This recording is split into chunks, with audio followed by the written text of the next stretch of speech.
Alright, the reload with the AR15. There's a reason we need to do this fast. That was a pretty fast reload, and I knew it was coming. But we look at it, my reaction time to reload the weapon was 4.02. So it took me 4 seconds to recognize that the weapon was empty, get rid of the old magazine, get a fresh one in, make ready, and accurately engage my target down there at 75 feet. So I'm able to do that in 4.02 seconds. What can somebody do in 4.02 seconds? Well, they can recognize that I'm done shooting and something else is going on, and they can change up whatever they're doing. Whether re-engage me, move a significant distance, a whole host of things. Or you're losing a competition. You're missing out on targets that you still need to service in that time frame. So the more time you can shave off of that reload, the better off you are. So how do we do that? First off, I want to offer up a couple of tips here on making a fast reload. Now, this isn't a whole period of instruction on reloads. There's a heck of a lot more to it. So come out, take a class with me, and we'll get really detailed about this. But a couple of things that you can do when you go out to the range. One, don't load up your magazines with, don't max them out. I never max out a 30-round magazine anyways. Even operationally, my magazines are gonna be less than 30 rounds. But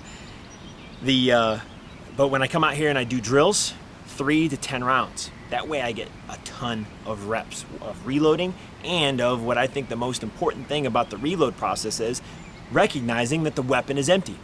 It sounds pretty simple, but a lot of people miss out on that. And what they end up doing is they come up, they shoot the weapon, and all of a sudden they're mashing on the trigger and nothing's happening, and they're wondering, oh, gee, I wonder what's going on. And then they look in because they think maybe it's a malfunction.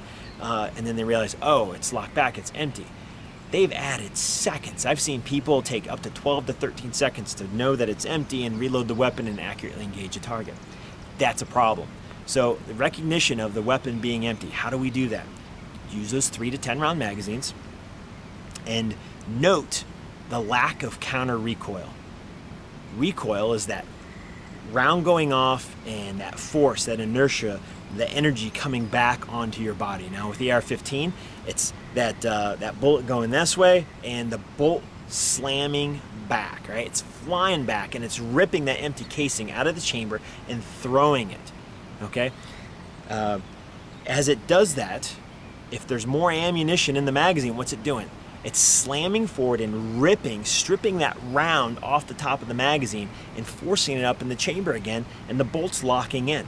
There's a lot of violence going on in that weapon system, and you should recognize that counter recoil, but you should also recognize when it's not there, when it just slams back and the weapon will have a little bit of hang time. Those sights will hang just a little bit. Now we're talking a minor amount, but if you are making the sights your mission, you will recognize it. So recognize that lack of counter recoil.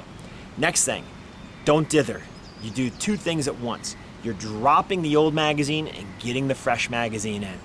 You'll note when I did my reload, I am pushing the magazine release. I'm not punching it, tapping it, whatever. I'm pushing it and I'm holding it for a brief second, at least 1 second, and I'm allowing gravity to pull that magazine out. I'm not canning the weapon either way. I'm not getting my muzzle way up in the air. I'm not pushing it straight down.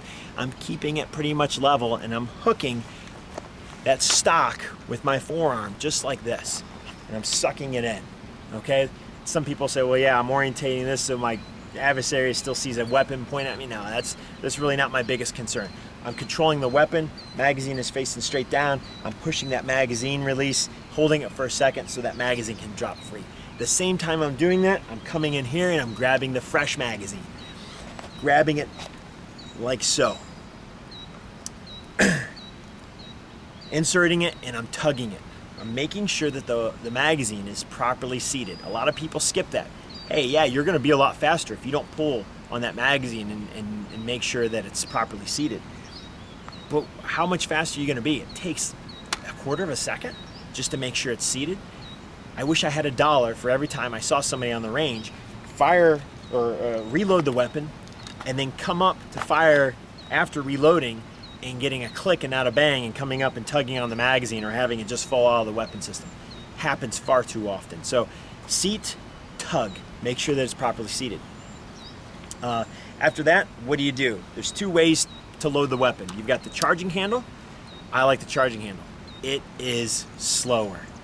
It just is. It's more manipulation. But for me, it works all the time, no matter what. So even if I've caused a malfunction in some way, maybe I slammed the magazine too hard and a round bopped up in there, or there's dirt or whatever, I'm gonna feel it in that charging handle much sooner than I'm gonna feel it if I push the bolt release that's on the other side. And this is faster. Come up here, hitting that bolt release, you're good to go. But the problem is, a lot of times people miss that, especially with different optics, like the PRO, aim point. They got a big stinking turn knob on the side that gets in the way. People come up to hit it with the palm of their hand and they miss it all the time. When they hit it, they're good, they're fast. But when they miss it, you're talking about adding seconds, because what do you got to do then? You've got to recognize that you've missed it. Most of the time they're hitting, they're coming back up and reacquiring, and then realizing, oh gee willikers, it's not in battery, and they've got to go back through it again. So that's a problem. I like the charging handle. That's my option A. My option B is the bolt release. It's got a time and a place, and every once in a while I do it just because I do it. I want to be super fast, and I take that chance. But for the most part, the charging handle is what I go after. So just to recap a little bit here. 1, note the lack of counter recoil. 2, multitask as much as you can, doing 2 things at once. Dropping the old magazine, allowing gravity to do the work, obtaining that fresh magazine at the same time. Don't forget, when you seat, that you tug to ensure that the magazine is properly seated. And then come up, and again, I like to use the most positive method, but whatever you do, stick with it at least 90% of the time, and that's your go-to method. And no, when it fails, I may have to go to something else. So for you guys who use the bolt release on the other side, that's great. Use it, but recognize when it doesn't work and come up and use that charging handle. You do those little tips, you will be faster. I guarantee it. Get on the range.